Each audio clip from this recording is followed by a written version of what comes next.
Any বিছানা থেকে উঠে আসে, নিকের গালে হাত দিয়ে হালকা হেসে বলে, বাবারা সন্তানের জন্য দেয়াল হয়, তাদের ধ্বংসকারী নয়। আপনার অংশ সে নিক। আপনার স্পর্শ পেলে সে ঝলসে যাবে না, বরং আপনার স্পর্শ না পেলে ঝলসে যাবে। আমার এই হাত রক্তে ভেজা। যে হাত দিয়ে আমি মানুষের প্রাণ কেন নেই, সে হাত দিয়ে একটা নিষ্পাপ প্রাণকে ছোঁয়া কি পাপ নয়? আমার ছায়া তাকে অন্ধকার ছাড়া আর কিছুই দেবে না। নিকেশের তাচ্ছিল্যকে উপেক্ষা করে এনি কাপা কাপা পা এগিয়ে আসে। তার চোখে পানি থাকলেও কণ্ঠস্বর ছিল দৃঢ় ও অবিচল। সে নিকের রক্তমাখা হাতের উপর নিজের হাত রেখে খুব নরম গলায় বলল, রক্ত ধুয়ে যায়, সাফ হয়ে যায়, কিন্তু রক্তের টান কখনো মুছে যায় না। আপনার হাত কারোর জন্য জমদূত হতে পারে, কিন্তু আপনার সন্তানের জন্য এটাই হবে তার প্রথম আশ্রয়। সে আপনার অন্ধকার দেখবে দেখবে না, সে দেখবে তার বাবাকে। নিক এক ঝটকা নিজের হাত সরিয়ে নেয়।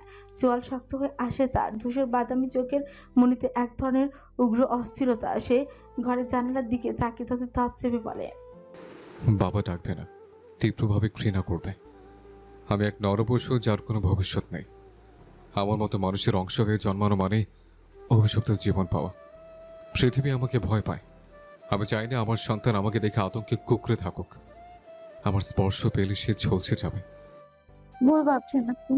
যে বাঘ পুরো বনের কাছে আতঙ্কের, সে তার ছানাকে পরম মমতায় আগলে রাখে।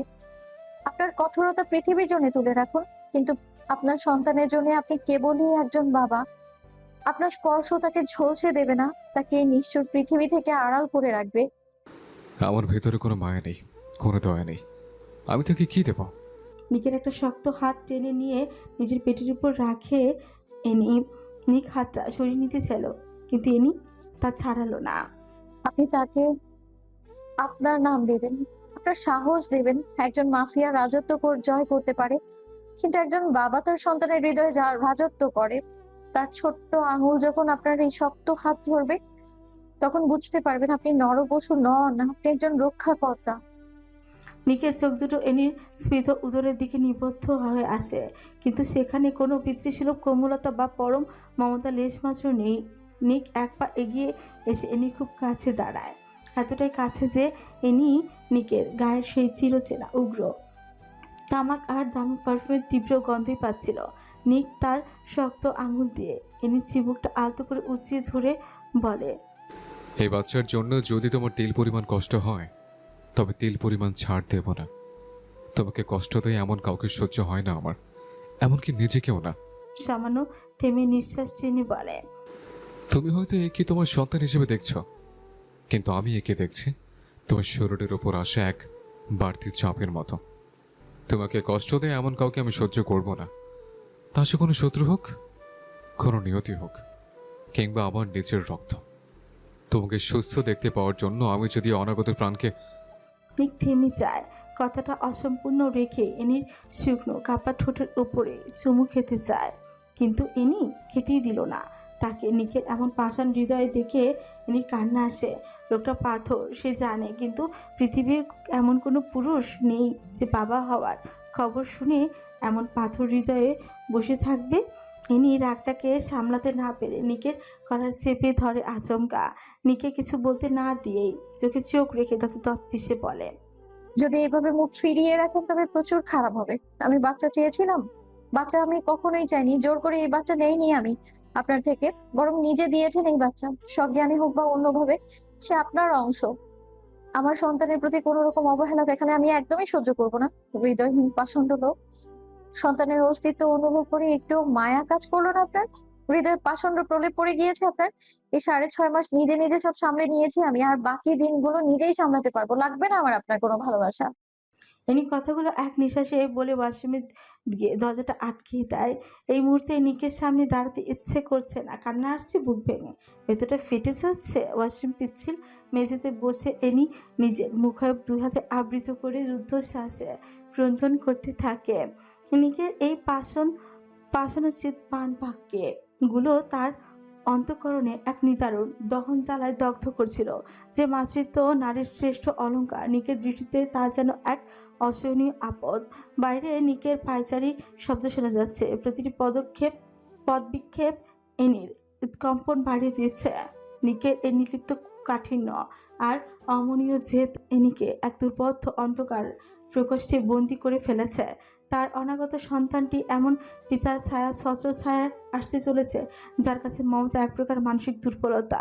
কল ছেড়ে শীতল জলের ধারায় মুখ ধুয়ে এনি যখন আয়নার নিজের প্রতিবিম্ব দেখে কিছুক্ষণ আয়নায় নিজের পেটের দিকে তাকে হাত রেখে 2 হাত দিয়ে স্পর্শ করে, সামান্য হেসে বলে, আচ্ছা, তোমার কি কান তৈরি হয়ে গিয়েছে? তুমি কি আমাদের কথা শুনতে পেয়েছো? শুনলে কষ্ট পাবে না কিন্তু একদমই, হ্যাঁ? তোমার বাবা একটু আলাদা রকম তো, অদ্ভুত রহস্যময় সে। আজ রাগ দেখিয়েছি, ওনার ভয় হচ্ছে যদি আমার কিছু হয়ে যায়। তোমার কিছু একটা হয়ে গেলে কাল দেখবে তোমার জন্য উন্মাদ হয়ে উঠবে সে। দেখবে তুমি তার জীবন হয়ে উঠেছো। বিশাল সমুদ্র নীল জলরাশির তখন উন্মুক্ত তাণ্ডবে মেতেছে। লোনা বাতাসের ঝাপটা আর উত্তাল ঢেউয়ের গর্জন চারিপাশে পরিবেশকে এক অদ্ভুত মায়াবী গাম্ভীর্যে ভরিয়ে দিয়েছে। পিছালা রাস্তার একপাশে অধিরাজের দামি গাড়িটা নিষ্ক্রিয়ভাবে দাঁড়িয়ে আছে, তার মালিকের একাকিত্বের পাহারাদার। সমুদ্রের একদম কিনারায় বালুকা বেলার শেষ প্রান্তে স্থবির পাহাড়ের মতো দাঁড়িয়ে ছিল অধিরাজ। তার শার্টের হাতা গোটানো এলোমেলো চুলগুলো বাতাসের ঝাপটায় কপালে আশ্রে পড়েছে। ঠিক সেই মুহূর্তে এসে পিঠে একজোড়া ছোট হাতের কোমল স্পর্শ অনুভব করলো। ছোট ছোট 2টা হাত তার চওড়া পিঠ জড়িয়ে ধরেছে। এই উত্তাল সমুদ্রের গর্জনের মাঝে অধিরাজ যেন শ্বেত স্পন্দনের শব্দ শুনতে পায়। সে ঘুরেনি একটু, দৃষ্টি সাগরের দিগন্তেই নিবদ্ধ রাখলো, কিন্তু অধিরাজের ঠোঁটের কোণে ফুটে ওঠে এক চিলতে রহস্যময় আর তৃপ্তির মুচকি হাসি। সে খুব ভালো করেই জানে এই 2টা হাত কার। এই বিশাল দেহের অধিকারী, যার এক ইশারায় শত্রুর হৃদয় থমকে যায়, তাকে পেছন থেকে চাপড়ে ধরার সাহস কেবল ওই একজন রমণীরই আছে। সমুদ্রের নোনা গন্ধে মিশে থাকে সেই পরিচিত সুবাসটা অধিরাজের নাসারন্ধ্রে পৌঁছে দিতেই তার ভেতরের সব কাঠিন্য যেন বালির মতন, বাঁধের মতন ধসে পড়ে। বাতাস তখন সেই রমণীর অবাধ্য চুলগুলোকে উড়িয়ে এনে অধিরাজের কাঁধে ফেলেছে। অধিরাজ তানভীর দিকে ঘুরে তার কপালে চুমু খেল, বুকের সাথে মিশিয়ে নিয়ে নিচু স্বরে সমুদ্রের গর্জনে ছাপিয়ে তানভীর উদ্দেশ্যেই বলে, এইভাবে যদি সারাক্ষণ বুকের সাথে মিশিয়ে রাখতে পারতাম তাহলেও বোধহয় তৃষ্ণা মিটতো না। তানভীর মুচকি হেসে বিড়াল ছানার মতো হালকা উক্কি দেয়, অধিরাজের দিকে তাকিয়ে বলে, তোমার বস বেঁচে আছে শুনে খুশি হলাম। ওনার কিছু হয়ে গেলে দেখা যেত একটা সময় তোমাকে হারিয়ে ফেলেছি, বসের শোকে শোকে মরে যেতে। অধিরাজ সামান্য হেসে বলে, মিথ্যা বলো না, কিভাবে জানলে বস বেঁচে আছে? আমি তো এখনো বলিনি। নিউজে দেখাচ্ছে, আজ পুরো নিউজ ফিড জুড়ে ভূমিকম্প বইছে। উনি বেঁচে আছে শুনে অনেক বড় শক খেয়েছি। কিছুক্ষণ তাকিয়েছিলাম নিউজের দিকে, ভেবেছি এই মিথ্যা নিউজ ছড়াচ্ছে। পরে দেখলাম সত্যি কাহিনী এটা, গ্যাংস্টার বস বেঁচে আছে। বলনি কেন? অধিরাজ তানভীর চুল ঠিক করে দিয়ে বলে, আমি আর আরিস স্যার ছাড়া এটা কেউ জানতো না, এমনকি বসের ওয়াইফ ম্যামও জানতো না। উনি জানলেই বা কি? উনি তো তোমার বসকে প্রচণ্ডভাবে ঘৃণা করে। মৃত্যুতে খুশি হয়েছে নিশ্চয়ই। খুশি হবে স্বাভাবিক, ওনার জায়গায় আমি থাকলে ডিজে গান লাগিয়ে নাচতাম। অধিরাজ হালকা হেসে তানভীর বুক ধরে তার মুখটা উপরে তুলে ধরে এরপর চোখে চোখ রেখে বলে, তুমি বাদে ওনার মতো সুন্দরী নারী কোথাও দেখিনি, আবার ওনার মতো রূপ বদলকারী নারীও কোথাও দেখিনি। বাইরের মানুষ ওনাকে যতটা শান্ত ও ভীতু ভাবে, উনি তেমনটা নয়। হ্যাঁ, উনি কিছুটা শান্ত আর ভালো, বাট ওনার হিংস্র আর অত্যাচারী রূপ দেখনি। জেডকে উনি মেরেছে, তাও খুব নৃশংসভাবে। তানভীর আচমকা চেঁচিয়ে ওঠে। অধিরাজ হোয়াট? এই নরখাদককে উনি মেরেছে মানে? এমন হিংস্র ব্যক্তিকে কিভাবে মারলো? কাঁধ নাড়িয়ে বলে, কিভাবে মেরেছে জানি না, তবে তার মৃত্যু খুব নৃশংসভাবে হয়েছে। পুরো শরীর ছিল খণ্ডবিখণ্ড আর বিকৃত। কোনো সাধারণ মানুষের ক্ষেত্রে এতটা জঘন্যভাবে কাউকে খুন করা সম্ভব নয় তানভি। ওনাকে একটা লোক স্পর্শ করতে এসেছিল, উনি তাকেই মেরে দিয়েছেন। ওই দিন থেকেই বুঝেছি এই গল্পে উনি যতটা সহজ, ঠিক ততটাই সহজ নয়। উনি একজন সাইকোপ্যাথ রূপে নরখাদকের মারার ক্ষমতা রাখে। তানভীর ঠোঁট ভেজায় নিজের, পরপর মুহূর্তেই বলে, একদম ঠিক কাজ করেছে। ওই জানোয়ারটাকে মেরে ফেলা উচিত ছিল। যাক, কেউ অন্তত মেরেছে। খুব খুশি হয়েছি বলে বুঝাতে পারবো না। দেখে নিও তোমার বসকে আবার কবে আক্রমণ করে বসে। অধিরাজ ফিচেল হেসে বলে, বসের কান আর চোখ বাজ পাখির মতো, দূরে কেউ তাকিয়ে থাকলেও বস অনুভব করতে পারে। খুব সহজেই শত্রুদের ঘায়েল করতে পারে। ওনাকে আক্রমণ করা এতটা সহজ নয়। আর তুমি যার সাথে কথা বলছো সে কোনোদিন আক্রমণ করবে না। বসের মৃত্যুতে উনি হাসেনি, বরং মানসিক রোগীতে পরিণত হয়েছে। তানভীর বুঝতে না পেরে বলে, মানে? মানে উনি বসের মৃত্যু মেনে নিতে পারেনি, দিন দিন পাগল হয়ে যাচ্ছিল। সারাক্ষণ বসকে কল্পনা করত। ডাক্তার বলেছিল এইসব রোগীরা হুট করেই মারা যায়। চিন্তায় ছিলাম খুব, ওনার কিছু হয়ে গেলে বস বেঁচে গিয়েও আবার মরে যাবে। তানভীর অবাক হয়ে প্রচুর সমুদ্রের দিকে তাকিয়ে বলে। অদ্ভুত ভালোবাসা এদের, একজন আরেকজনের প্রেম স্বীকার করে না, অথচ কেউ চোখের আড়াল হয়ে গেলে আরেকজন বেপরোয়া হয়ে যায়। অধিরাজ তানভীর কোমর পেছন থেকে চেপে ধরে সামনে হেঁটে যায় একটা পাথরের উপরে বসে বলে। এই যে বললাম, দুইজনই রহস্যময়, তাছাড়া পাগলে পাগলে মিলেছে ভালো। তানভীর খোঁচা মেরে বলে। বাহ, নিজের প্রাণপ্রিয় বসকে পাগল বলছো যে আজ? বিশ্বাস হচ্ছে না। অধিরাজ থতমত খেয়ে পড়ে। আমি অন্য পাগলের কথা বুঝাইনি, বস ম্যামের জন্য পাগল সেটাই বুঝাইছি। ওদের কথা বাদ দাও, কষ্ট পেয়েছো তুমি? তানভীর অধিরাজের দিকে ঘাড় ঘুরিয়ে তাকিয়ে বলে। কষ্ট পাবো কেন আমি? তুমি তো আমার কাছেই আছো। তোমাকে বলেছিলাম বউ সেজে বসে থাকতে, তুমি আমার জন্য বসেছিলে, অথচ আমি আসিনি। তানভীর মলিন হেসে বলে। কষ্ট তো অনেক পেয়েছিলাম রাজ, অস্বীকার করব না। ভেবেছিলাম তুমি বিয়ের নাম করে আমাকে ধোকা দিয়েছো। 2 দিন পর্যন্ত তোমার কোনো খোঁজ মেলেনি। এতটা কেঁদেছি যে ভাষায় প্রকাশ করতে পারবো না। পরে যখন শুনলাম নিক জেভরান বোমা হামলায় নিহত হয়েছেন, তখন বুঝেছি তোমার না আসার কারণ। কিন্তু এরপরও ভয় হচ্ছিল তোমার যদি কিছু হয়ে যায়। ছুটে গেলাম মিনারের দিকে, গার্ডরা জানালো তুমি ঠিক আছো, চিন্তামুক্ত থাকতে। অধিরাজ গম্ভীর নিঃশ্বাস ছেড়ে তানভীর গালে চুমু খায়, আকাশের দিকে তাকিয়ে বলে। এইবার আর কোনো বাধা নেই, বস ফিরে এসেছে। শত্রুগুলোকে মেরে তুমি আমি বিয়ের সাজ সাজবো। তানভীর মুচকি এসে অধিরাজের বুকে লেপটে যায়, অধিরাজের বুকের সাথে মিশিয়ে নেয় নিজের প্রেয়সীকে। ঘড়ি কাটা রাত 11টার ঘর স্পর্শ করে উপক্রম, পুরো ভূপ্রস্ত আস্তানাটি আজ এক অশুভ রোশনায় উদ্ভাসিত। শহরের সবচেয়ে অন্ধকার গলি শেষ প্রান্তে, যেখানে আইনের হাত পৌঁছতে ভয় পায়, সেখানে আজ জমেছে পাপাচারী আর অপরাধ জগতের রাঘব বোয়ালরা। দীর্ঘ নিস্তব্ধতার অবসান ঘটিয়ে যখন সেখানে নিকের পদচারণ ঘটল, মুহূর্তে পুরো হল রুম একদম শীতল হিমশীতল স্তব্ধতায় জমে যায়। নিক বেঁচে আছে, এই একটি সংবাদ পুরো মাফিয়া সাম্রাজ্যের দাবানলের মতো ছড়িয়ে পড়েছে। তার ফিরে আসাকে উদযাপন করতে মদ্যপান, জুয়া আর নর্তকীদের উন্মাদনা এক বিভৎস উৎসবের আয়োজন করা হয়েছে। এই আয়োজনের প্রতিটি অংশই ছিল নিকের মনোরঞ্জনের জন্য সাজানো। কিন্তু সেই সদর দরজা ছেলে নিক যখন প্রবেশ করে, তার চেহারায় কোনো আনন্দের লেশ মাত্র ছিল না। নিক অত্যন্ত ধীরস্থির পায়ে এগিয়ে গিয়ে তার নির্দিষ্ট সেই রাজকীয় আসনে বসল। তারপর কালো কোচ, চোখে মুখে এক কঠিন নির্লিপ্ততা। চারিপাশে যখন উল্লাস হওয়ার কথা, তখন নিকের গাম্ভীর্য গম্ভীর মূর্তির সামনে কারো শ্বাস ফেলার সাহসটুকু হচ্ছিল না। নিক তার আসনে হাত রেখে হেলান দিয়ে বসে। গ্যাংস্টার বসের দু চোখে যেন একজোড়া তৃষ্ণার্ত বাজ পাখির মতো তীক্ষ্ণ, নির্দয় এবং অনুসন্ধানিষ্ঠু। সেই চোখের দৃষ্টি হলের এক প্রান্তে থেকে অন্য প্রান্তে ঘুরে বেড়াতে থাকে। কারোর চোখে বিশ্বাসঘাতকতার ছাপ আছে কি না, কিংবা এই অকালে উৎসব এর আড়ালে কেউ কোনো ষড়যন্ত্রের জাল বুনছে কি না। নিকের বাজ পাখির মতো চাহনি যেন প্রতিটি মানুষের আত্মা ভেদ করে সেই সত্য খুঁজে বের করতে চাইছে। উৎসবের বাজনা তখন বাজছে, কিন্তু নিকের ওই স্থির আর তীক্ষ্ণ দৃষ্টির নিচে উপস্থিত সবার হাড়ের ভেতরে এক অজানা আতঙ্ক বয়ে যাচ্ছিল। একজন নিকের উদ্দেশ্যেই বলল। আপনি বেঁচে আছেন শুনে প্রচুর খুশি হয়েছি। নিক অদ্ভুতভাবে হাসল। যখন মরিনি সেখানে নতুন করে বেঁচে ফিরবো কিভাবে? পরপর কায়াতের হিংসাত্মক দৃষ্টির দিকে তাকিয়ে সকলের উদ্দেশ্যেই বলে। আপনারা সবাই এখানে থেকে আসতে পারেন, বাইরে নর্তকীদের সাথে ফুর্তি করেন। বর্তমানে কায়াত আর আমার কিছু পার্সোনাল কথা আছে। নিকের গম্ভীর গলায় এক আদেশ, সব এক এক করে চেয়ার ছেড়ে উঠে পড়ে। কাজ সামান্য বিচলিত না হয়ে নিজেকে শক্ত করে ধরে রাখে, তবুও খুব অস্থির হয়ে উঠেছে নিকের এমন শিকারীর ন্যায় চাহনিতে। নিক ছোঁচ কামড়ে ধরে নিজের টেবিলের উপর আঙুল দিয়ে শব্দ করতে করতে বলে। তোর কপাল ঘামছে কায়াত, কপালটা মুছে না। এত ভয় পাচ্ছিস কেন বুঝলাম না। ভয় পেতে যাব কেন তোকে? শত্রুকে কেউ ভয় পায়? নিক বাঁকা হেসে বলে। শুনলাম তুই আমার বউকে তুলে আনার জন্য 4-5 বার মিনারে অ্যাটাক করিয়েছিস। কত কষ্ট করলে তুই, ভাবতেই খারাপ লাগছে। কাজ একটু ঠোক গেলে, কিন্তু নিজের ভয়টা প্রকাশ করতে চাইলই না।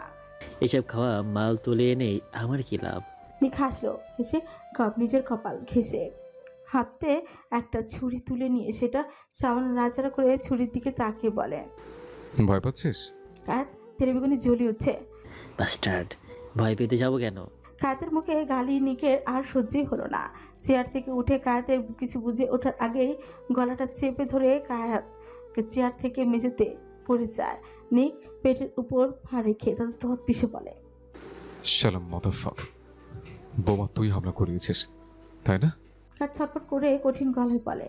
মিথ্যে কথা বলবি না, আমি হামলা করাতে যাব কেন? নিক রসমাভাবে হাসলো। মাত্র 2 দিন সময় দিলাম তোকে। এই 2 দিন যত ফুর্তি করার করে নে, কারণ এই 2 দিন একদিনের ভেতরে শিওর হয়ে যাব মেন কালপ্রিট কে। যে গার্ডকে তুই হাত করেছিস তোকে একবার খুঁজে পাই, নরকের যন্ত্রণা ঠিক কেমন ভয়ানক হয় তুই সেটা অনুমান করবি মাদার চোতের বাচ্চা। এই কথাটা বলে কায়েতের শরীরের উপর দিয়ে হেঁটে যায়। কায়েত ব্যথা চিৎকার দিয়ে ওঠে। গ্যাংস্টার বসের চোখে মুখে ক্রোধে লাল হয়ে উঠেছে।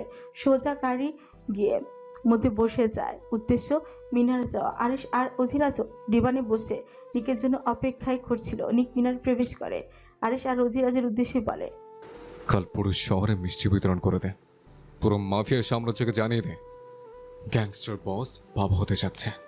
নিক কথাটা বলে এক মুহূর্ত দাঁড়ানোর প্রয়োজনও বোধ করলো না। আরিশ আর অধিরাজ একে অপরের দিকে তাকিয়ে আহমকের মতো মুচকি হাসল।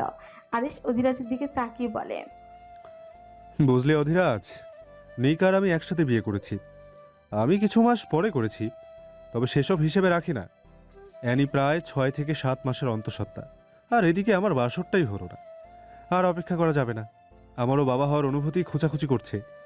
ভার্জিন থাকতে আজকাল শীত লাগছে প্রচুর, বরফে জমে যাচ্ছি আমি। গরম প্রয়োজন আমার, বউ লাগবে এখন এমার্জেন্সি। আমি যাই, তুই বসে থাক। আরিশ আর দাঁড়ালোই না, উঠে উপরে চলে গেল। অধিরাজ আহমকের মতো দাঁড়িয়ে আরিশের যাওয়া দেখলো।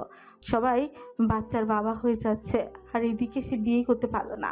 আরিশ রুমে প্রবেশ করে শব্দহীনভাবে দরজাটা লাগিয়ে দেয়। পুরো রুম বিদঘুটে অন্ধকার। আরিশ শুধু অনুভব করলো কেউ বিছানার মধ্যে শুয়ে আছে। এক হাতে লাইট জ্বালিয়ে বেডের দিকে তাকায়। নাজলি গুটিসুটি মেরে শুয়ে আছে, ঘুমায়নি এখনো, চোখের পাতা নড়ছে। আরিশ শিউরে বসে নরম সুরে ডাক দেয়। ওঠো। নাজলি শুনলো না। আরিশ কপাল কুঁচকায়। তুমি ঘুমাওনি আমি জানি, ঘুমন্ত ব্যক্তির চোখের পাতা এমন ছটফট করে না। আরিশ কথাটা বলে নাজলির কপালে হাত রাখে। সামান্য ঝুঁকে ছিল চুমু খাওয়ার উদ্দেশ্যে। নাজলি চট করে সরে যায় সেখান থেকে। চোখ মুখ একদম ফুলে গিয়েছে কান্নার ফলে। আরিশ হতভাগ হয়ে তাকিয়েছে। এইভাবে কেঁদে বুক ভাসাবে সে কল্পনাও করেনি। তাই তো এতক্ষণ আসেনি। যদি জানতো এভাবে কাঁদবে তাহলে তো সাথে সাথে এসে পড়তো। নাজলি রাগ দেখিয়ে বলে, 10 হাত দূরে থাকুন আমার থেকে বেঈমান। আরিশ বিছানা থেকে উঠে দাঁড়ায়। নাজলি কি বেইমানি করেছি আমি? খেপে যায়। আরিশ কপাল কুঁচকে বলে, একটা মেয়ের জীবন নষ্ট করে দিয়েছেন। আপনাকে বিয়ে করে আমার জীবন যৌবন শেষ। যৌবনে তো হাতই দিলাম না, যৌবন কিভাবে শেষ করলাম? আরিশের এমন নির্লজ্জ কথায় নাজলি তাতে দত পিষে বলে, বের হয়ে যান রুম থেকে। কি দেখতে এসেছেন এখানে? আমি বেঁচে আছি নাকি মরে গিয়েছি সেটা? আরিশ এইবার কিছুটা গম্ভীর হয়। তোমার রাগ আর অভিমানের কারণ আমি জানি। খোঁজ বা দেখা করার মতো পরিস্থিতি বা সময় ছিল না আমার কাছে। চারিদিকে শত্রুরা ওঁত পেতেছিল, গার্ডদের মধ্যে সব থেকে বড় বিশ্বাসঘাতক লুকিয়েছিল। আমি যদি মিনারে আসতাম তবে শত্রুরা আমার উপরে অ্যাটাক করতো। এমনও হতে পারে আমাকে অনুসরণ করে নিক পর্যন্ত চলে গিয়েছে। তোমার কি মনে হয় তোমাকে দেখার জন্য হৃদয় ছটফট করেনি?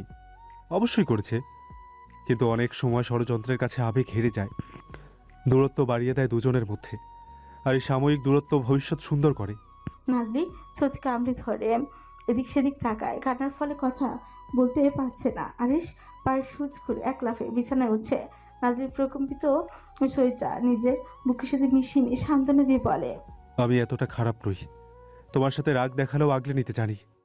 নাজলি কাটার বেগ আরো বেড়ে যায়। আরিশ পরে মহা জ্বালায়। মেয়ে মানুষকে আদর করে আরো মাথায় চেপে বসে। এইভাবেই কাঁদবে সারা রাত?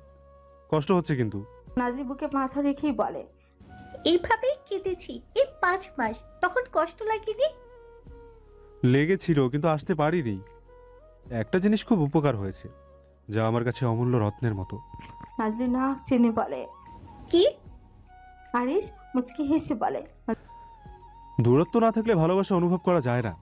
এই একটা দূরত্ব থেকে অ্যানি নিককে অনুভব করলো, আর তুমি অনুভব করলে আমাকে।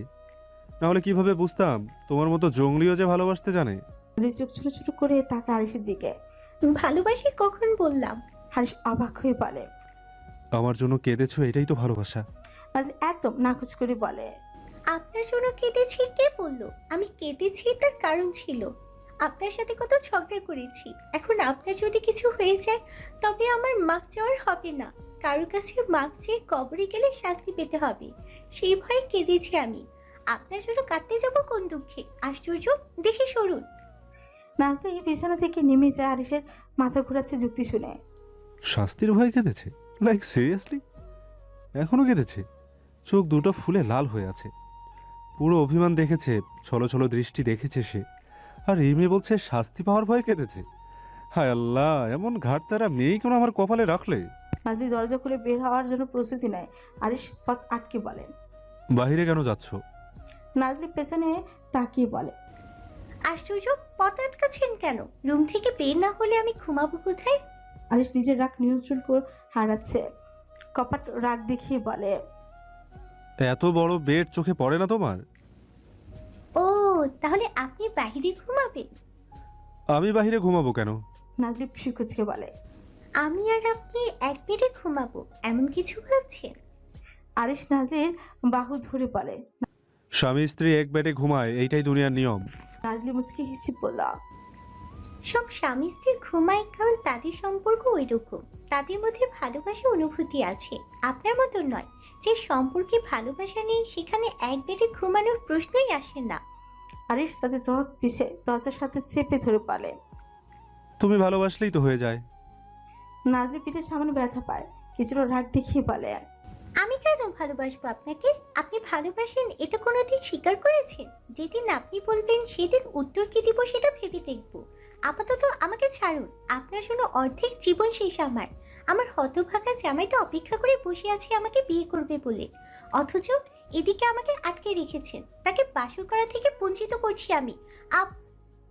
নাজলি আর কিছু বলতে পারেনি। আরিশের হিংস্রতা নিয়ে চেপে ধরে নাজলির ঠোঁট। আকস্মিক এমন হিংস্র ধাবায় নাজলি ছটপটিয়ে ওঠে। আরিশ মাথার উপর দিয়ে চেপে ধরে নাজলির দুই হাত অন্য হাত দিয়ে কোমর চেপে ধরে ঠোঁটে চুম্বনে মিলিত হয়। যতবার নাজলি ছটফট করে ততবার হিংস্রভাবে কামড় পড়ে তার নরম ঠোঁটে। আরিশের চোখ বন্ধ, তার অবাধ্য হাতের বিচরণ জামা ভেদ করে উন্মুক্ত মাংস খামচে ধরেছে। আরিশ নাজলিকে পাজা কোলে তুলে বিছানায় শুয়ে দেয়। নাজলি সরে যেতে চাইলে হ্যান্ডকাফ দিয়ে হাত বেঁধে ফেলে। আরিশ ঘন ঘন নিঃশ্বাস টানছে ঠোঁটের ব্যথার কারণে। নাজলি কথা বলতে পারছে না, কোন রকম উচ্চারণ করে বলে। কুত্তার বাচ্চা, আমার ঠোঁটকে তোর বাপের সম্পত্তি? আরিশ নেশালো চোখে তাকায়, গলায় মুখ গুজে দিয়ে বলে। আমার একান্তই আমার সম্পত্তি, আমার ভালোবাসা, আমার প্রেম, আমার নিঃশ্বাস। নাজলি থমকে যায়, ঠোঁটের কোণে হাসি ফুটে উঠছে। কি কি বললেন? আরিশ কানের দিকে চুমুখে ফিসফিস করে বলে। ভালোবাসি তোমাকে।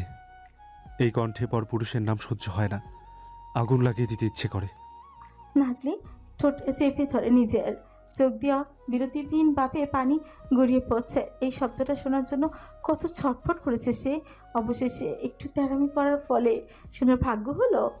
নাজলি আরিশকে উঠাতে চাইলে আরিশের নিঃশ্বাস এলোমেলো, কেমন অদ্ভুত ভাবে তাকে টেনে নিয়ে যাচ্ছে। আরিশের এমন ছন্ন ছাড়া উন্মাদ রূপ দেখে নাজলি ভরকে যায়।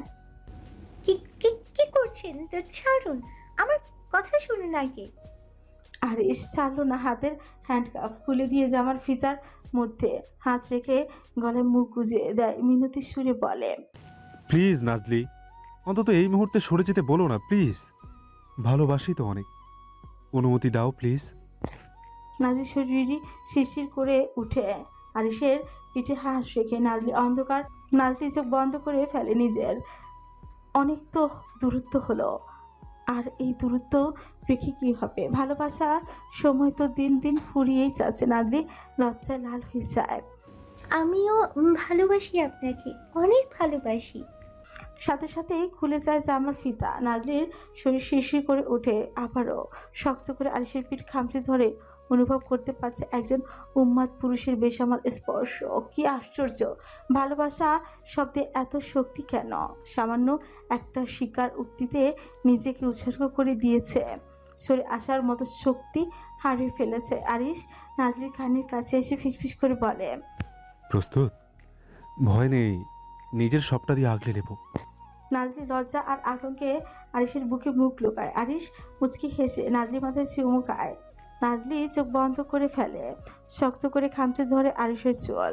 সময় যাচ্ছে বিরতিহীন ভাবে। নাজলির ভালোবাসার এক অতল গহ্বর হারিয়ে যায় দুজন। সঠিক মানুষের সাথে কাটানো মুহূর্ত, প্রতিটি মুহূর্ত যেন একটা নতুন জন্ম। আরিশ আর নাজলি সেই জন্মের স্বাদ নিতে নিতে ডুবে গেল একে অপরের মাঝে। নিক রুমে প্রবেশ করে চোখ খুঁজে চলেছে ব্যক্তিগত নারীকে। দেখতে পায় একদম গুটিসুটি মেয়ের বিছানার এক পাশে শুয়ে আছে। নিক অনেকক্ষণ তাকিয়ে দেখলো অভিমানী নারীটিকে। এনির মুখে ভালোবাসি শব্দটা শুনে তার ভেতরে কেমন তাণ্ডব চলছে সেটা একমাত্র নিজেই বলতে পারবে। নিক এনির ছোট্ট শরীরটা নরম বালিশের উপর রেখে উদ্বিগ্ন গলায় বলল, এইভাবে বাক হয়ে কেন ঘুমিয়েছো ব্লাড রোজ? দেখি সোজা হয়ে ঘুমাও, রাতে শরীর ব্যথা করবে। এমনি কোনো নড়াচড়া নেই। নিক সোজা করে দিল, সে আগের মতোই বেঁকে যায়। নিকের ভ্রু দুইটা কুচকে আসে। এরির মুখের দিকে গভীর দৃষ্টিতে রাখে। চোখের পাতা ভিজে আছে, নড়ছে হালকা পাতলা। জামার দিকে তাকিয়ে গভীর শ্বাস ফেলে। মেয়েটা আজ সারাদিনে শাওয়ারও নেয়নি। যেমন কাপড় পরা অবস্থায় রেখে গিয়েছিল ঠিক তেমনই আছে। নিক ব্লেজার খুলতে খুলতে এনির উদ্দেশ্যেই বলে, আর কতবার বলবো সোজা হয়ে শোয়ার জন্য? এনি তবুও শুনল না। নিক কিছুটা রাগ দেখিয়ে এনিকে আবারও সোজা করতে চায়। এনি নিকের হাতটা ছিটকে দূরে সরিয়ে বলে, বালের কেয়ারের প্রয়োজন নেই, নিজের কাজ নিজে করুন গিয়ে। নিকের চোয়াল শক্ত হয়ে আছে। অনেকটা জোরে থমক মেরে বলে, থাপ্পড় মেরে কান বন্ধ করে দেব ফাসিল। এই পবিত্র মুখে যদি আর কোনোদিন গালি আসে, ঠোঁট দুইটা সেলাই করে দেব। এইভাবে মটকা মেরে শুয়েছো কেন? সোজা হও, বেবি সমস্যা হবে নয়তো। অজান্তেই বলে ফেলেছে নিক কথাটা বলে গ্যাংস্টার বস নিচে বিচলিত হয়ে যায়। নিকের কণ্ঠলব্ধ সেই অনতি স্ফুট বাক্যটি এই মুহূর্তে তপ্ত মরুর বুকে আকস্মিক ভারী বর্ষণের ন্যায় ঝঙ্কৃত হলো। সুকঠিন কাঠিন্যের অন্তরালে লুকায়িত এই অতর্কিত ভাবোচ্ছ্বাস খোদ সেই দুর্ধর্ষ নেতার চিত্তেও এক প্রকার অভূতপূর্ব বিড়ম্বনার উদ্ভব ঘটিয়েছে। এতকাল যে গাম্ভীর্য ছিল তার অলঙ্ঘনীয় বর্ম আজ এক মুহূর্তের অসতর্কতায় সেই সুবদ্ধ আবরণে এক সুগভীর ফাটল পরিলক্ষিত হলো। কথাটা শুনে এনি চট করে চোখ করে নিকের ধমক ফুলে যায়। ঠোঁটের কোণে খেলে যায় এক মৃদু মুচকি হাসি। এই তো ধীরে ধীরে হিংস্রতার প্রলেপ সরে গিয়ে ভালোবাসা প্রকাশ করছে। এই একটু একটু করেই সৃষ্টি হওয়া ভালোবাসা একদিন বিশাল সমুদ্রে পরিণত হবে। এত ভালোবাসার সৃষ্টি হবে যে তবে তার পরিমাপ কেউ করতে পারবে না। নিজের সন্তানকে কাছে টেনে নিবে আর পাঁচজন বাবার মতো কোলে নিয়ে আদর করবে, চুমু খাবে, ভালোবাসার প্রকাশ ঘটাবে। এনি কথাগুলো ভেবে গভীর চিন্তায় ডুব দেয়। আচ্ছা, উনি যদি কখনো বাচ্চা করে নেয় তবে কেমন দেখাবে? দৃশ্যটা পৃথিবীর সব থেকে সুন্দর দৃশ্যকে হার মানাবে। কিন্তু উনি বাচ্চা করে নিতে পারে তো? এনি কথাগুলো ভেবে ভেবে নিজেই হেসে উঠছে, তবে হাসিতে কোনো শব্দ ছিল না। এই মুহূর্তে নিকের সাথে একটা ঠান্ডা যুদ্ধ চলছে তার, আর এই যুদ্ধে সে এত সহজে সদয় হবেই না। সে ভালোবাসা প্রকাশ করতেও জানে, আবার সেটা নিমিষে ধ্বংস করতেও জানে। এনি সামান্য নড়িচড়ি বলে, বাচ্চার সমস্যা হলে আপনার কি? আপনি তো নিজেই চাইছেন বাচ্চাটাকে সরিয়ে দিতে। ভাগ্যিস বাচ্চাটার শরীর বড় হয়ে গিয়েছে। নিকের হাত থেমে যায়, চোখ মুখে কাঠিন্য ভাবে শক্ত হয়ে আছে। নিকের প্রশস্ত কপাল কুঁচকে একাকার হয়ে যায়, চোখের মণি দুটো স্থির তীক্ষ্ণ হয়ে ওঠে। এই কথার ভার সহ্য হলো না গ্যাংস্টার বসের। কেন হলো না জানা নেই, শুধু মনে হচ্ছে সামনের মেয়েটাকে পুড়িয়ে ভস্ম করে দিতে পারলে শান্তি পেত। রমণীকে সান্ত্বনা না দিয়ে কাঠিন্য বাক্য ছুড়ে দেয়, বাচ্চার কিছু হলে আমার সমস্যা নেই, কিন্তু তোমার কিছু হলে আমার অনেক সমস্যা। গভীর আর কর্কশ কণ্ঠস্বর। এনির বুক ভেঙে কান্না আসে। এত পাষাণ কেন এলো? এনির মনে হুট করে আগমন ঘটে অন্য চিন্তা।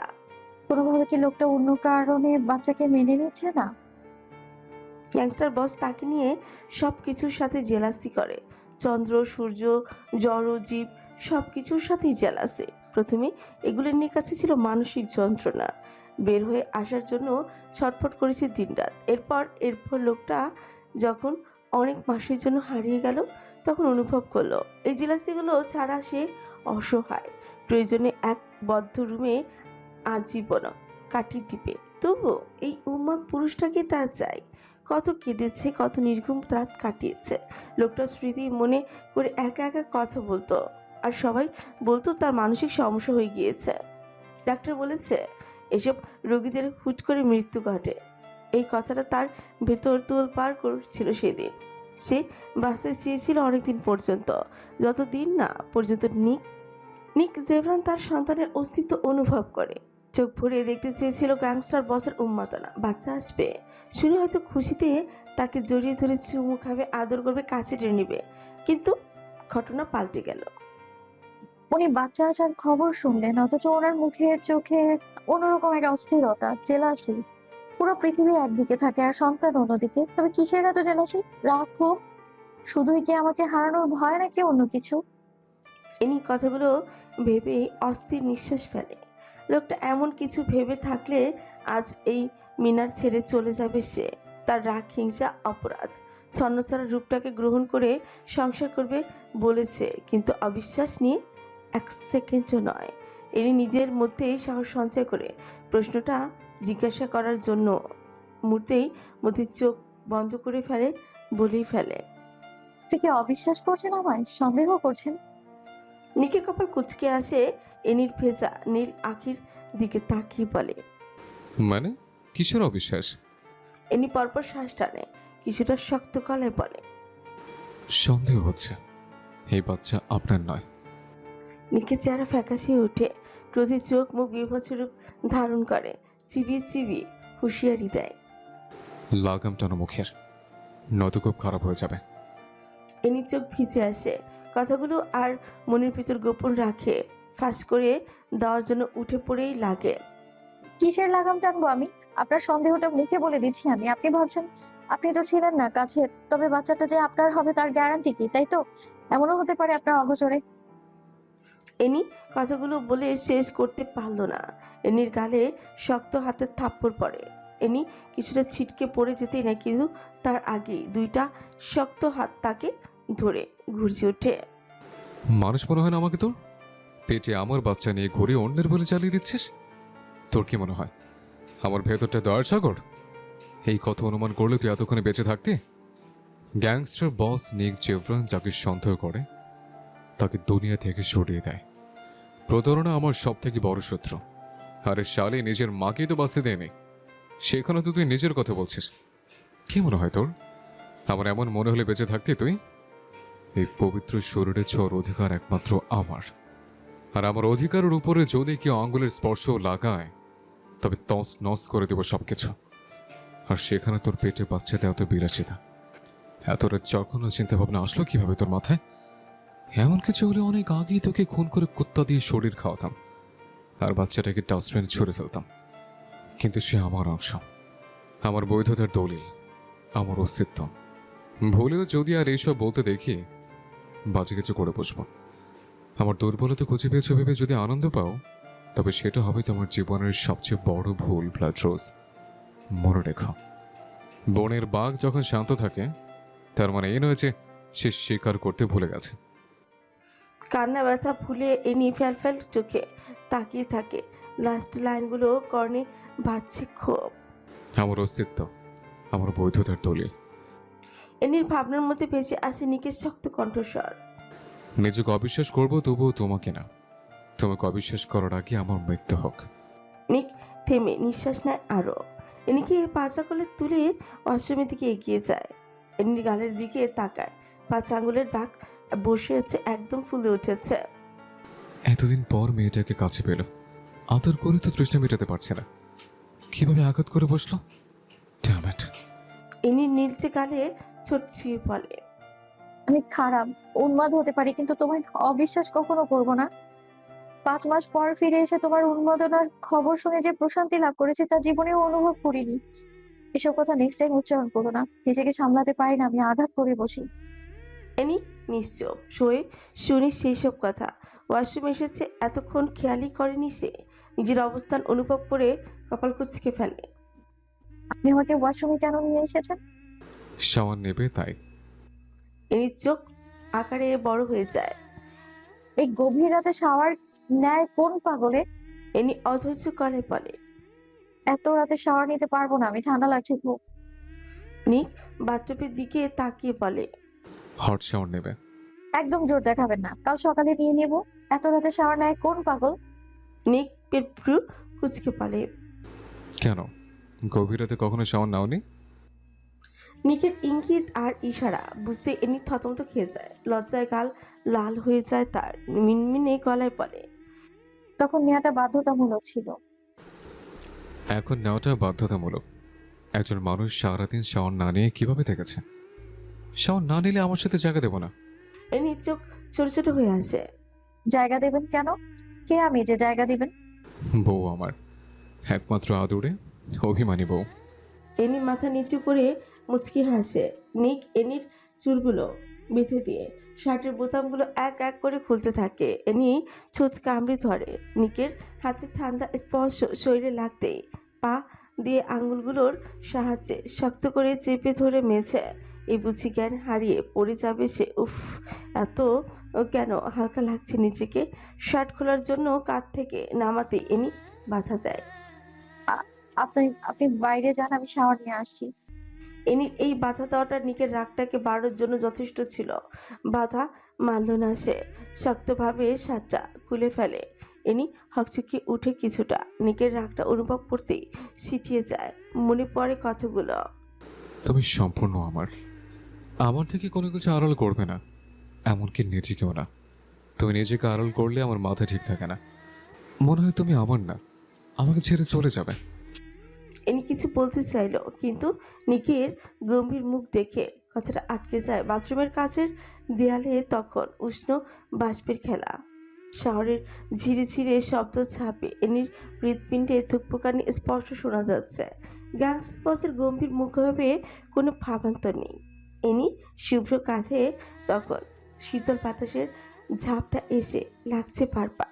যতই নিক তাকে বস্ত্রহীনভাবে দেখুক, এরপরও এমন অর্ধনগ্ন হয়ে দাঁড়িয়ে থাকাটা কেমন যেন অস্বস্তি লাগছে। কিন্তু এই কথা বললে এই মুহূর্তে তাণ্ডব বয়ে যাবে। সামনে দাঁড়িয়ে থাকা মানুষটির তীক্ষ্ণ দৃষ্টির দহন ভয়ানক। কেমন করে তাকাচ্ছে তার দিকে বারবার। পাশ থেকে শ্যাম্পুর ছিপি খোলার মৃদু শব্দ হলো। এনি তাকানোর সুযোগ পেলই না সেদিকে। তার সেই রেশমের মতো লম্বা সোনালি চুলে শ্যাম্পু ধারা নেমে আসে। অবাক হয়ে এনির মুখ হা হয়ে যায়। এনির খুব ইচ্ছে করছিল দৃশ্যটা ভিডিও করে রাখতে, যার এক হুঙ্কারে শহর স্তব্ধ হয়ে যায়। সেই রুক্ষ হাত দুটো এখন কত সাবধানে এনির চুলে বিলি কাটছে। এনি অপলক চোখের সামনে আয়নায় দেখছিল মানুষটাকে। মনে হচ্ছিল এই দৃশ্য যদি ভিডিও করে পুরো শহরকে দেখানো যেত, সবাই দেখত। যাকে তারা জমদূত মনে করে সে তার মাথায় শ্যাম্পু করে দিয়েছে। হঠাৎ করে এনির খোর কেচে যায়। বাম হাতে শাওয়ারের নব ঘুরিয়ে পানির দ্বারা ছেড়ে দিল মাফিয়া বস। সাথে সাথে এক হ্যাঁচকা টানে এনির ধনুকের মতন বাঁকানো কোমরটা জড়িয়ে ধরল সে। তপ্ত শক্ত বুকের সাথে মিশিয়ে নিল এনির কম্পনমান সুচিত্রাকে। পানির ঝাপটা এনির মুখে পড়তে এনি চোখ বুজে ফেলল। নিকের গম্ভীর নিঃশ্বাস এনির ঘাড়ে আছড়ে পড়ছে। এনির সারা শরীর থরথর করে কাঁপছে। এক অজানা নেশা আর তীব্র অনুভূতির আবেগে দিশেহারা রমণী।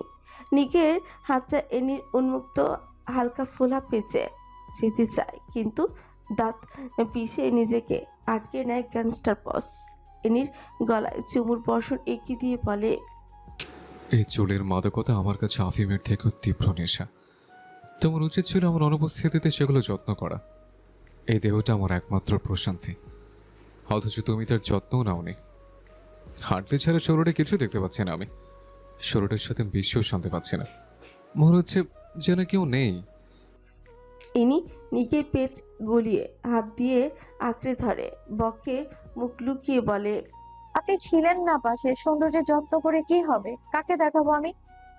যে দেখে মুগ্ধ হবে সেই তো ছিল না। নিক ঠোঁট কামড়ে হেসে এনির গলার খুব নিচ বরাবর ঝুঁকে পড়ে। সেখানে ঠোঁট ছুঁয়ে চুমু খেতে এনি ভয়ানকভাবে কেঁপেছে। খামচেদার নিকের উন্মুক্ত পেয়েছে অস্ফুট গলায় বলে। কি করছেন?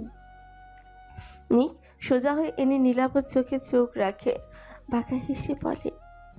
যার হাসিতে আমি শতবার কন্ট্রোলেস হয়ে পড়ি, সে আমার সামনে বিবস্ত্র ভেজা অবস্থায় আছে। বুঝতে পারছো আমার ভিতরের অবস্থা? কোনো রকম বিপদ না হলে এই মুহূর্তে ভয়ানক অঘটন ঘটিয়ে ফেলতাম।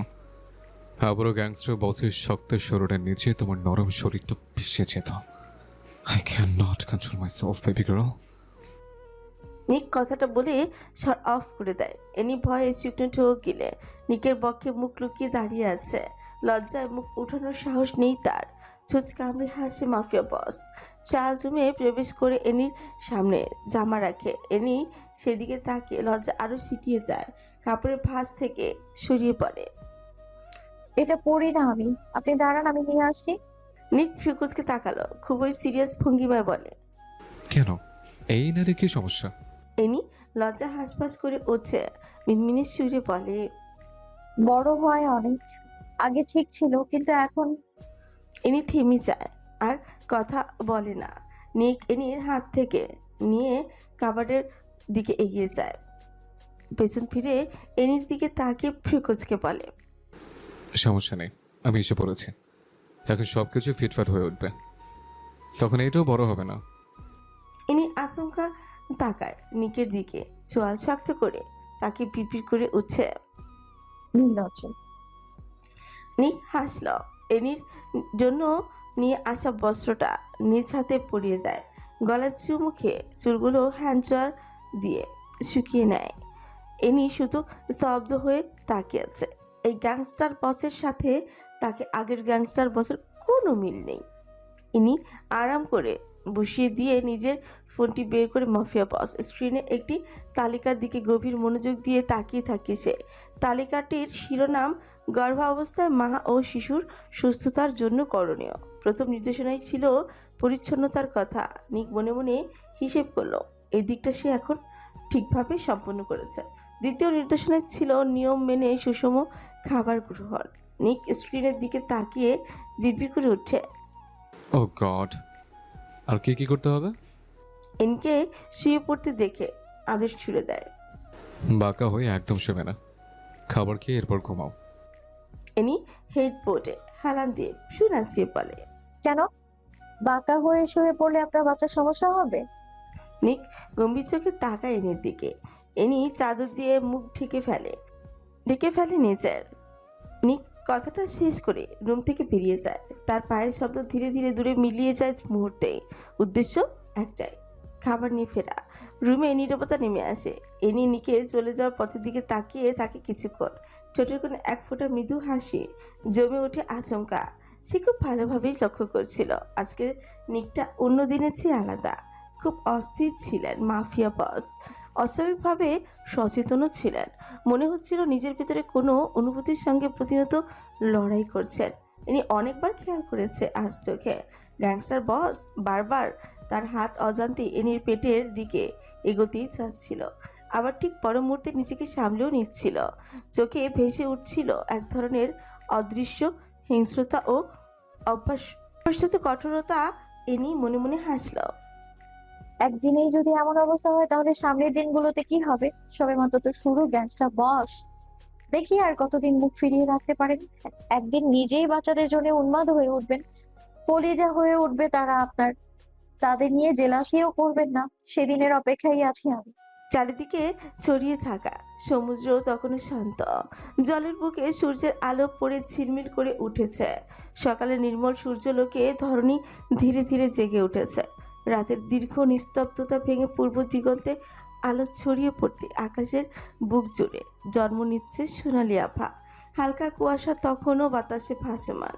আইল্যান্ডের ঠিক মধ্যখানে মাথার উঁচু করে দাঁড়িয়ে আছে এক বিশাল মিনার। সেই মিনারের এক নিরাপদ রুমে শুয়ে আছে রমণী। সূর্যের আলো চোখে পড়ার কারণে অনেক আগে জেগে উঠেছে সে। পাশে ঘুমিয়ে থাকা বলিষ্ঠদের অধিকারী আরিসের পাশের দিকে তাকায়। এলোমেলো চুল, গোলাপি ছোঁচ, ফর্সা গায়ের ত্বক, এই রূপ অন্যরকম মাতাল করে তুলছে তাকে। ইচ্ছে করছিল ঠোঁটে গভীর চুমু এঁকে দিতে, কিন্তু কিছুতেই সে এই কাজ করবেই না। রাতের কথাগুলো মনে হতে চাঁদের মুখ ঢেকে ফেলে নিজের। লজ্জায় লাল হয়ে উঠছে রমণী। কে বলবে লোকটা অনেক লাগামহীন, সারাক্ষণ গম্ভীরতা আর রাগনি ঘোরা লোকগুলো হয়তো অতিরিক্ত অশ্লীল থাকে। নাজলি ভাবনার মধ্যে শেষ রাতের কথা মনে করে নাজলি ঘুমে একদম বুঁদ হয়ে গিয়ে উঠেছিল। আরিশ নাজলি কপালে এলোমেলো চুলগুলো ঠিক করে দিয়ে ঠোঁটে চুমু খায়। নাজলি নড়ে চড়ে উঠতে আরিশ গলা পরিষ্কার করে নাজলিকে শাওয়ার নেওয়ার নাম করে ঘুম থেকে টেনে তুলে। নাজলি ঘুম ঘুম চোখে আরিশের দিকে তাকায়। তাকানোর সুযোগ হয়নি। রাতের মতো আবারও ঠোঁট দুইটা দখলই করে নেয়। নাজলির ঘুম একদম ছুটে যায়। আরিশের উন্মুক্ত বুকে ধাক্কা দেয়। আরিশ ছোট ছেড়ে নাজলির চোখে চোখ রাখে, দুষ্টু হেসে বলে। আরেকবার হয়ে যাক। নাজলির চোখ মুখে আতঙ্কে জমে উঠে আরিশের বুকে ধাক্কা দিয়ে বলে ওঠে, 1 সেকেন্ডের জন্য না, শোন আমার উপর থেকে। আরিশ শুনল না। সে আগের মতোই বেপরা উন্মাদ হয়ে ওঠে। হাতের অবাধ্য বিচরণ আর ঠোঁটের স্পর্শ সর্বাঙ্গে চালাতেই থাকে। পরে আর কি যা হওয়ার তাই হলো। নাজলি এই কথাগুলো ভেবে ওপাশে ফেরার চেষ্টা করে। শরীর ব্যথা টন টন করছে। নাজলির নড়াচড়ায় আরিশের ঘুম ছুটে যায়। খুম খুম কণ্ঠে বলে যায়। এইভাবে নড়াচড়া করছো কেন? নাজলি থমকে যায়। এই মাতাল করা ঘুম ঘুম কণ্ঠে এত কিসের টান? নাজলি অনুভূতি প্রকাশ না করে রাগ দেখিয়ে বলে, মনে রং লেগেছে, তাই ভাবে নড়ছি। আরিশ চট করে চোখ মেলে তাকায়। বিছানা থেকে হেডবোর্ডে হেলান দিয়ে বসে নাজলির দিকে ফিরে বলে, রাতে জামাইয়ের আদর পাওয়ার পর সকালে উঠে সব বউদেরই রং লাগে। এটা নতুন কিছু নয়। তোমার কি হয়েছে সেটা বলো। হুঁশ থাকে না সামনে কিছু পেলে? উফ, জখম বানিয়ে দিয়েছে আমাকে। আরিশ আপেলে কামড় বসিয়ে স্বাভাবিক গলায় বলে, দাঁত যেহেতু আছে জখম হবে স্বাভাবিক। এইভাবে চেঁচানোর কি আছে? সারাক্ষণ চুমু দিতে কষ্ট হয়, ঠোঁট ব্যথা হয়ে যায়, তাই দাঁত দিয়ে কামড়েছি। নাজলি মুখ কটকরি খাওয়া হয়ে যায়। এটা তাহলে কামড়ানোর রিজন? আমি ভাবলাম। নাজলি কথা থামিয়ে দেয়। আরিশ চোঁচ কামড়ে হালকা হাসে। নাজলি থমথম মুখের দিকে তাকিয়ে গম্ভীরতা নিয়ে বলে, তুমি কি ভাবতে? নাজলি বালিশ গুছিয়ে উত্তর দেয়, কিছু নয়, সামনে থেকে সরুন, আমার অসহ্য লাগছে আপনাকে। আরিশ ঘড়ির দিকে তাকায়। সময় অনেকটা পেরিয়ে গেছে।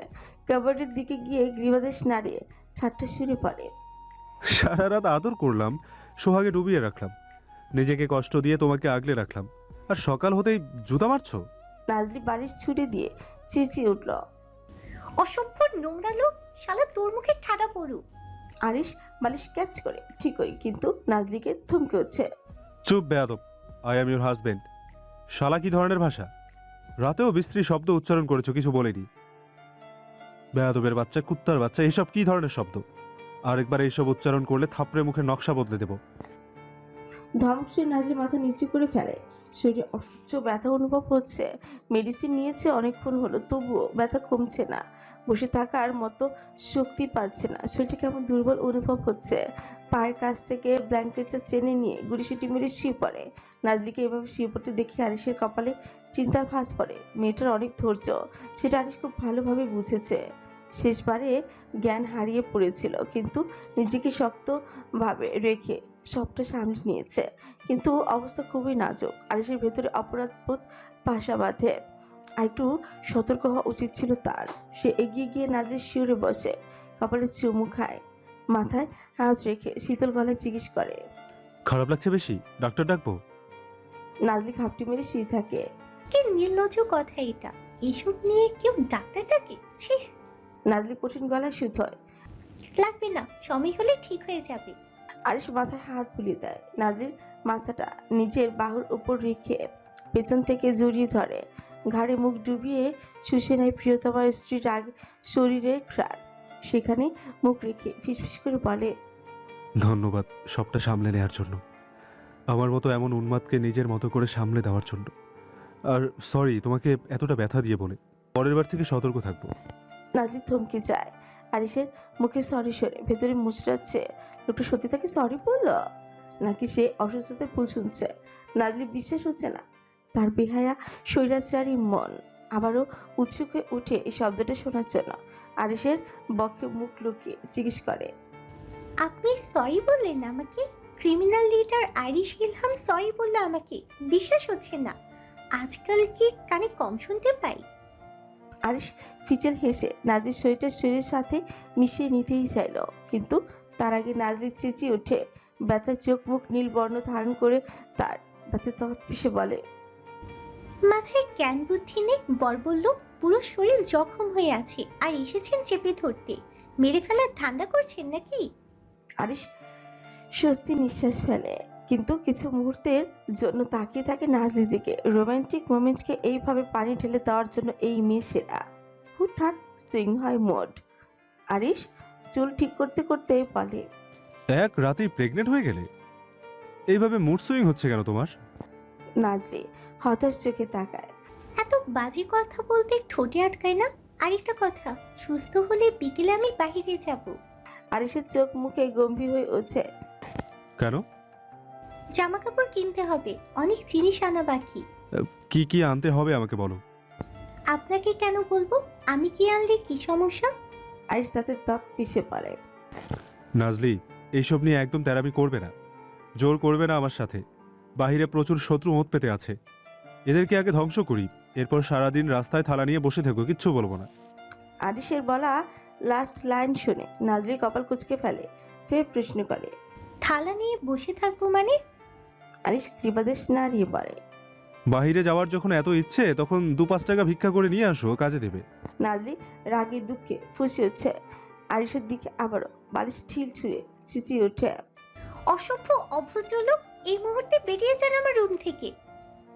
আরিশ শেষে সোজা দরজা লাগিয়ে বের হয়ে যায়। সিঁড়ি দিয়ে নামতে নামতে দেখতে পায় ডক্টর মোনালিসা আর নিক মুখোমুখি হয়ে বসে আছে। আরিশের মুখ অটোমেটিক হা হয়ে যায়। স্বয়ং মাফিয়া বস, তার সামনে কোনো মেয়ে। অদৃশ্য অসম্ভব দৃশ্য এটা। আরিশ একবার নিজের চোখ কচলে নেয়, মাথাটা হ্যাং হয়ে আসছে তার। দুনিয়ার সব থেকে আশ্চর্য দৃশ্য এই মুহূর্তে দেখতে পাচ্ছে সে। কেন এসেছেন মিসেস মোনালিসা? কার জন্য? অ্যানি নয় তো আবার? আরিশের চোখ মুখ খুশিতে চিকচিক করে উঠছে। পিপির করে নামতে নামতে বলে, শালা বউ বাচ্চার জন্য নিজের এত বছরের তিক্ততা ভুলে একজন মহিলার সাথে কথা বলছে, আশ্চর্য। আরিশ সেখানে গিয়ে চুপচাপ বসে। নিকের সামনে ডাক্তার বসে আছে। নিকের এমন অস্থিরতা দেখে ডাক্তার নিজেও অনেক অবাক। একদিন সে এই নারীর চিকিৎসার জন্য এসেছিল, তখন সে মেয়েটাকে স্ত্রী বলতে এই পুরুষটি গম্ভীরতা নিয়ে ধমকে বলেছিল। রক্ষিতা আমার, অথচ আজ নাকি সেই রক্ষিতার জন্য এত ছটপটানি। তাদের কি বিয়ে হয়েছে নাকি বাচ্চাটা অবৈধ? অবৈধ হলেও হতে পারে, রক্ষিতাকে তো আর শোপিজ করে সাজিয়ে রাখেনি, নিশ্চয়ই মনোরঞ্জনের জন্যই রাখা হয়েছে। সৃষ্টিকর্তার লীলায় মেয়েটার পেটে বাচ্চা চলে আসে। এমন রক্ষিতার যতই হোক, বাচ্চাটা তো নিজের। এই বাচ্চার জন্য হয়তো এত ছটপটানি। কথাগুলো উনি নিজের ভেতরে চেপে রাখে। এইসব প্রশ্ন করার সাহস তার নেই, কারণ প্রশ্ন যাকে করবে তার সামনে দুইটা বাক্য বেশি বলে শরীর কাঁপে। তার তীক্ষ্ণ ভয়ানক চাহনি, শ্বাস বন্ধ হয়ে আছে। ডাক্তার দীর্ঘ শ্বাস ফেলে নিকের উদ্দেশ্যে বলে, ম্যামের শরীর প্রচুর দুর্বল, এতটা দুর্বল যে বাচ্চার জন্ম দিতে রিস্কের সম্মুখীন হবে। উনার বর্তমান অবস্থা দেখে বুঝলাম উনি দীর্ঘদিন যাবৎ অসুস্থ। বিষণ্ণতা আর হাহাকারের চোখে মুখে স্পষ্ট স্বাভাবিক মানুষের শরীরে কন্ডিশন এত খারাপ হতে পারে না। নিক ঠোঁট কামড়ে ধরে নিজের। আরিশ নিকে কিছু বলতে না দিয়ে বলে, একদম ঠিক ডাক্তার মোনালিসা। অ্যানি বহুদিন যাবৎ তীব্র মানসিক যন্ত্রণায় ভুগেছে। খাওয়া দাওয়া ঘুম সব বিসর্জন দিয়ে অন্ধকার রুমে পড়ে থাকতো। অনেকবার শরীরে স্যালাইন দেওয়া হয়েছে, সারাক্ষণ ডাক্তার ছিল চারপাশে, তবুও তাকে সুস্থ রাখতে পারেনি। এই রিস্ক থেকে বের হওয়ার উপায়? ডক্টর মোনালিসা গম্ভীর নিঃশ্বাস ফেলে বলে, ওনার এমন মানসিক যন্ত্রণার কারণ কি ছিল? আরিশ বলতে চাচ্ছিল, কিন্তু নিক মাঝপথে উঠে যায়। সেটা জেনে আপনার কাজ নেই। আমার স্ত্রী কিভাবে সুস্থ থাকবে সেটা বলুন। অযথা প্রশ্ন করে মেজাজ গরম করবেন না। ডক্টর মোনালিসা ভয় সিটিয়ে যায়। নিকের মুখে স্ত্রীর সম্বোধন শুনে অবাক হয়। তাহলে রক্ষিতা থেকে স্ত্রী হয়ে উঠেছে। ওনাকে আলো বাতাসের সান্নিধ্যে রাখবেন বেশি করে। ওনার কথাকে এমনভাবে গুরুত্ব দিবেন যাতে সে নিজেকে একা ফিল না করে। এই সময়টা মেয়ের কাছে অনেক অন্যরকম। মুড সুইং হবে প্রচুর, রাগ দেখাবে, কান্না করবে, অল্পতেই জেদ দেখাবে, বাচ্চামো করবে, সবগুলো থাকবে অনেক বেশি। আর এসব কিছু আপনাকে সামলাতে হবে। একটা মেয়ের সব থেকে কাছের মানুষ তার হাজব্যান্ড, যার কাছে কোনো ভনিতা নেই। ওনার প্রেগন্যান্সি স্বাভাবিক নয়, টুইন্স বেবি অথবা 3টা বেবিও হতে পারে।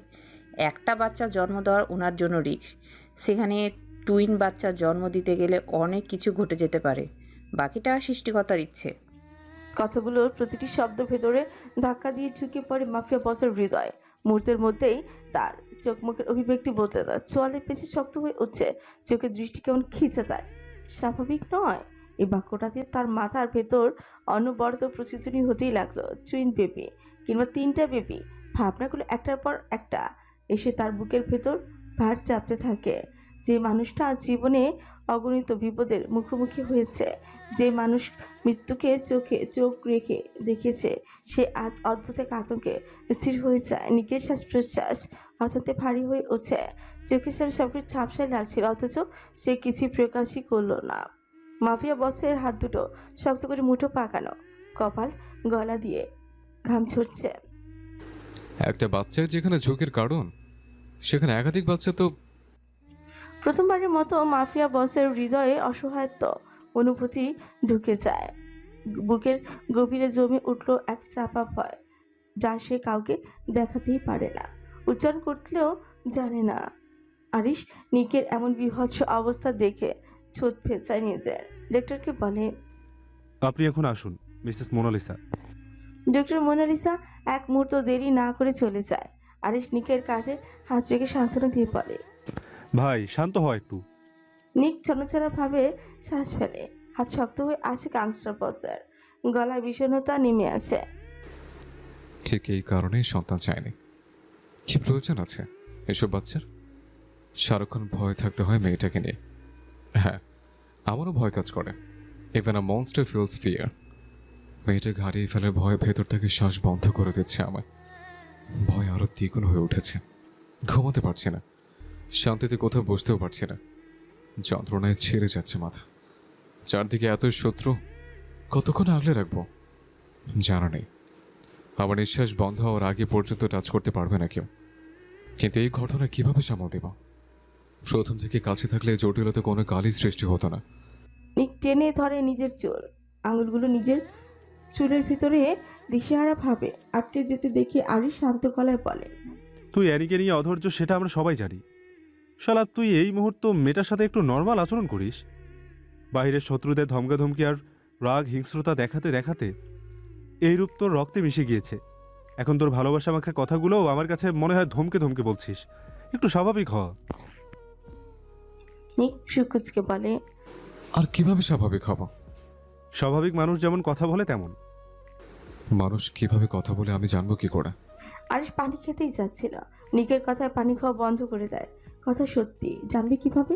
বুঝার পর থেকে তো বেড়ে ওঠা হিংস্রতা আর অসামাজিকতায়। আরিশ কাঁধ নাড়িয়ে বলে, গুগলে সার্চ করে শিখে নিবি কিভাবে বউয়ের সাথে নরম করে কথা বলতে হয়। আর যদি এতেও ঠিক না হোস তবে একটানা 7 দিন মধু দিয়ে গোসল করবি, দেখবি তুই একদম মধুময় হয়ে উঠেছিস। আরিশ ফালতু লজিক নিক দাঁত পিষে। আরিশ সেসবে পাতা না দিয়ে গলা কেসে প্রশ্ন করে, অনেকদিন পর তো মেয়েটাকে কাছে পেয়েছিস। তৃষ্ণার তো যৌবন নিশ্চয়ই উতলে উঠছিল। বলছিলাম যে মেয়েটাকে কি আজও অজ্ঞান করে ফেলেছিস? নাহলে মোনালিসা কেন আসলো মিনারে? নিক দাঁত পিষে আরিশের দিকে তেড়েই যায়। আরিশ উঠে সামান্য দৌড় দিয়ে নিকের থেকে দূরত্ব বজায় রাখে। ডিবানে বসে পড়ে মাফিয়া বস। আরিশ এসে নিকের দিকে ইশারা করে, মামা সত্যি এমন কাজ করেছিস? হারবাল খেয়েও লোকের এত শক্তি নেই, তোর না খেয়েও এত শক্তি কেন? সত্যি করে বল, তুই কি লুকিয়ে হারবাল টারবাল জাতীয় কিছু সেবন করিস? আরে লজ্জা না পেয়ে বলে দে, কাউকে বলবো না কিছু।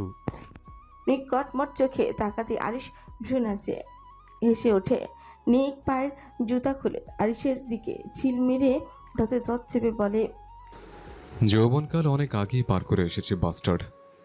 কন্ট্রোলেস হওয়ার জন্য হারবালের প্রয়োজন নেই। সে আমার সামনে দাঁড়িয়ে চোখে চোখ রাখলে আমি 1000 বার কন্ট্রোলেস হয়ে পড়ে। কিন্তু সময় এখন অন্য, অবস্থা ভালো না। আমি এতটা বর্বর নয় যে অবশ্য ওর কাছে যাব। দুনিয়ার মধ্যে এক পিস নারী যার জন্য গ্যাংস্টার বস প্রতিনিয়ত যুদ্ধ করে। আর তুমি চায় নিকের কথায় মুচকি হাসে, কিছু বলতে গিয়েও আর বলে না। মৌমাছির বাসা অতিরিক্ত ছিল ছুলে আবার হিতে বিপরীত হয়ে উঠবে। দুনিয়ার মধ্যে একমাত্র সেই একজন যে গ্যাংস্টার বসের সাথে ঠাট্টা করার ক্ষমতা রাখে। আর সিরিয়াস ভঙ্গিমায় কাছে এসে হেসে বলে, শুনলাম মিসেস মোনালিসা বলল টুইন অথবা ট্রিপলেট বেবি হবে। 6 মাসের মতো হবে অ্যানির প্রেগনেন্সির টাইম। এক কাজ কর, নিশ্চিত হওয়ার জন্য আল্ট্রাসাউন্ড করিয়ে নিয়ে আয়। প্রয়োজন নেই, একটা হোক বা 10টা, আমার স্ত্রী ঠিক থাকলেই হবে।